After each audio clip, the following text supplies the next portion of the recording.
Hey there, it's Jeff Johnson. Thanks for taking a few minutes to watch this video. First and foremost, let me start with a huge apology. When we last talked, it was Memorial Day, May 28th, 2018. Yes, last year. My last video was interrupted at the end by a FaceTime call from my family, and well, I just never made another video until now. So in the next few minutes, I'm going to try to catch you up on the past almost 9 months. And don't panic though, I'm only going to hit the highlights and the lowlights. This may or may not sound like a video version of Dear Diary. We'll see what happens. I mentioned in the last video that I had a severe allergic reaction to the Erbitux immunotherapy. For many years, I've been allergic to pork in addition to some other foods, and these allergies cause symptoms that we originally thought were irritable bowel syndrome, and that's about as enjoyable as it sounds. It turns out that I just have contact allergies to pork, eggs, carrots, and some strains of wheat. So the whole eggs, bacon, biscuits, and gravy with a V8 chaser for breakfast is out, and so is Erbitux because it has a pork protein in it. Now, the pharmacist was, quote, relatively certain, unquote, that if I had a reaction to the medication, it would be mild. The pharmacist was mistaken. Oh well, the good news is it obviously didn't kill me. It took several weeks for that rash to clear up, and if you're dealing with the normal side effects of Erbitux, I want to mention a product that might help you. It's called Germolene. That's Germolene. I could only find it on eBay and Amazon from sellers in the UK or from those in the US who had imported it here. It's an antibiotic, anti-inflammatory, and anti-itch cream. It works really well, much better than the prescription medication they were giving me. The itching and pain went away within a couple of weeks, and the rash was completely gone after about 4 to 6 weeks. On June 1st of 2018, I started having my first bouts of nausea from the radiation and cisplatin chemotherapy. This was largely because I had radiation treatments, plural, numbers 12 and 13, on the same day. Monday, May 28th was Memorial Day, so I didn't have radiation that day. They want you to stay on schedule, so they have you do a double with the treatments at least 6 hours apart. I had done this before and thought it wasn't that big of a deal. I was wrong. Thankfully, that was the last 2 a day that they scheduled for me, but it took its toll. This was the beginning of what I would soon learn would be the downhill slide for my health. It was more like a downhill tumble off of Mount Kilimanjaro by my stunt double who missed his starting mark and his landing and all of the soft spots in between. The doctors at MD Anderson started me on pain medication and reassured me that, quote, we have an almost never-ending supply of better, stronger ways to address your pain, unquote. Was that going to come in handy later? And if you'll forgive me for just a moment, I'm going to take a quick drink. I'll talk about the dry mouth in a minute.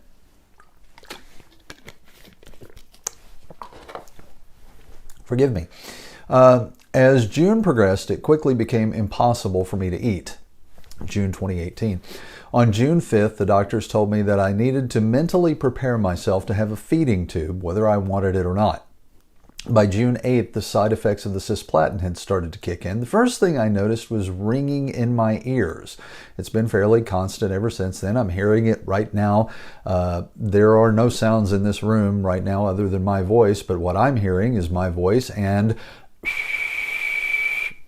sometimes it's a really loud noise, sometimes I can barely hear it, but it's always there. On June 12th, they examined the damage that the radiation had done to my mouth, tongue, and throat and doubled my pain medication. Now, this is one of the most important things that they told me at MD Anderson, and I want to pass this on. If you are experiencing real physical pain, you cannot become psychologically addicted to pain medication. Now, I was terrified of taking narcotic pain medication. I was so afraid of becoming addicted. But the doctor said there was statistically zero risk of that for me because I was experiencing so much very real physical pain. So I took what they prescribed as they prescribed it, and it helped. But it didn't help enough for me to be able to eat regularly. On June 11th, the pain got so bad in my mouth that I couldn't keep my mouthpiece in for the radiation mask. They had to sedate me to give me that day's radiation treatment. On June 15th, a little more than 2/3 of the way through treatment, I had a feeding tube inserted. It's an outpatient surgery, but they do knock you out. Two of my lifelong best friends from Arkansas, one of whom now lives in Kentucky, drove down to babysit me until my family could get there. Truthfully, they really just wanted to interrogate me while I was coming out from under the anesthesia. I hope my answers made them laugh as much as their questions made me laugh. I'm mostly kidding about that. As time went by, even with the feeding tube in place, I was not getting enough nutrition or hydration. Just about everything we tried to put in the tube made me nauseous. I also had more trouble with the radiation mask mouthpiece. Just about the time I finished my last chemo on June 20th, one of the nurse practitioners just happened to mention this medication called hurricane spray. That's Hurricaine, like Novocaine, hurricane spray. It's made by Butlic Pharmaceuticals. At least I hope it's pronounced Butlic, because otherwise it's a really embarrassing name for a company. But anyway, I was able to use this spray to make it through the last 7 radiation treatments without gagging on the mouthpiece or having to be sedated. By June 22nd, I'd lost 31 pounds. Considering the fact that I was nearly 50 pounds overweight, that sounds like it would be a good thing. Considering my inability to take in any nutrition or hydration by this time, and that was the cause of the weight loss, it wasn't a good thing. On June 25th, I ended up in the emergency room at MD Anderson, mostly for dehydration, but also because I wasn't getting any nutrients and had a magnesium deficiency. What started out as dropping by for a bag of fluids quickly developed into we're going to keep you overnight for observation, and that expanded into a 3-night hospital stay. The upside to that was that the dehydration was addressed. I got all of my radiation treatments on schedule because all they had to do was wheel me downstairs, and they finally found a formula for the feeding tube that didn't make me sick to my stomach. On June 29th, my wife joined me for the ringing of the bell, something cancer patients do when they finish their treatments. The biggest surprise that day, though it probably shouldn't have been a surprise, was that 2 of my coworkers who have become 2 of my closest friends, Rhonda Scobie and John Moore, also drove to Houston to be there for the bell ring. They helped Elisa pack up the apartment and bring me home, and it's a good thing, too, because by that time I was physically useless. June 29th was the end of 33 radiation treatments, 5 chemotherapy treatments, and 2 immunotherapy treatments, and 1 allergic reaction. But it was far from the end of my ordeal. I'm going to fast forward through the rest of this because this is already way too long.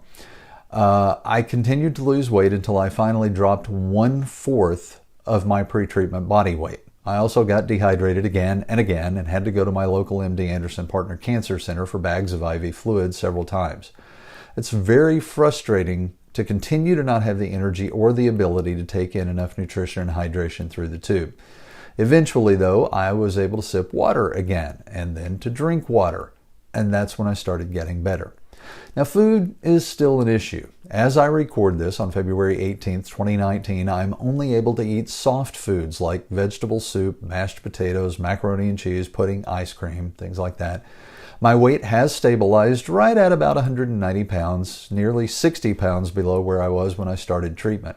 But I've gotten used to there being less of me. Some of my clothes don't fit so well anymore. I have a mostly new wardrobe. I still have the feeding tube and will have it for at least another month, maybe longer.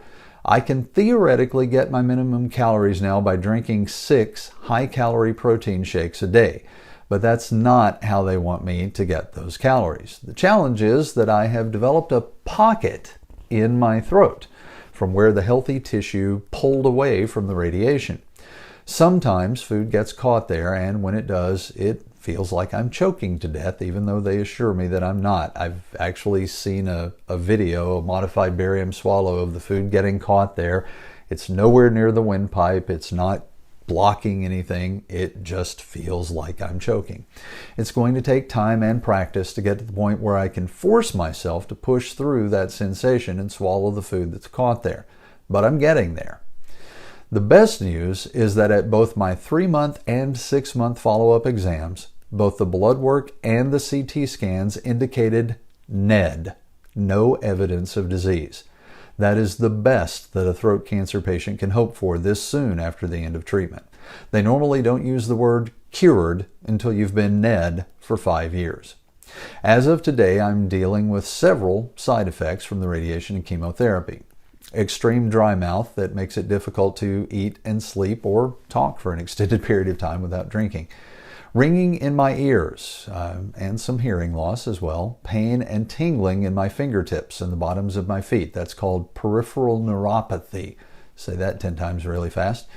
Pain and tightness in my throat. The pain is really only when I'm gagging, and it's minor compared to what it was before. I no longer have to take any pain medication, narcotic pain medication or over-the-counter pain medication. I was able to end the narcotic pain medication on my own and felt very good about that. I deal with extreme fatigue. I have zero energy. As a result, I also have very little strength. I am getting the minimum calories and protein that I'm supposed to take in to maintain my weight, but that's all. So it's difficult to exercise, and no muscle mass means no strength. And occasionally memory loss from the chemotherapy. They call it chemo brain. I call it sucky. I promise I do know your name. It's right there. I just can't pull that file folder open to access it right now. All in all, these are annoyances and inconveniences compared to where I could be. I know that many of the people who watch my videos are also cancer patients, and that your side effects are much worse than what I'm dealing with. Please know that I'm praying for you, even if I don't know or can't remember your name. I'm very blessed to be alive. I'm very blessed to be on the road to recovery. And I'm very blessed to have so many people who have watched these videos and commented and liked and subscribed. From the bottom of my heart, thank you. Please share this channel with anyone you know who's going through throat cancer. Sprinkled throughout these videos with my warped sense of humor and personal stuff that really doesn't matter to anybody but my family and close friends are a lot of little tips that I picked up along the way that can really make this journey easier to endure. Also, if you know of anyone who's looking for a motivational speaker, I'm going to start doing that again. I've been shot, stabbed, run over by a car, hit in the head with a brick. The brick broke in half, by the way. Ripped the side of my face off on a water slide. Almost died from kidney failure due to an allergic reaction to a medication. And now I've survived cancer. I'm obviously here for a reason. Maybe someone else will be inspired by everything I've been through. I would, however, suggest not standing next to me in a thunderstorm. I'll have another follow-up visit near the end of March, and I'll do my best to post another video then. Until then, thanks for watching, and God bless.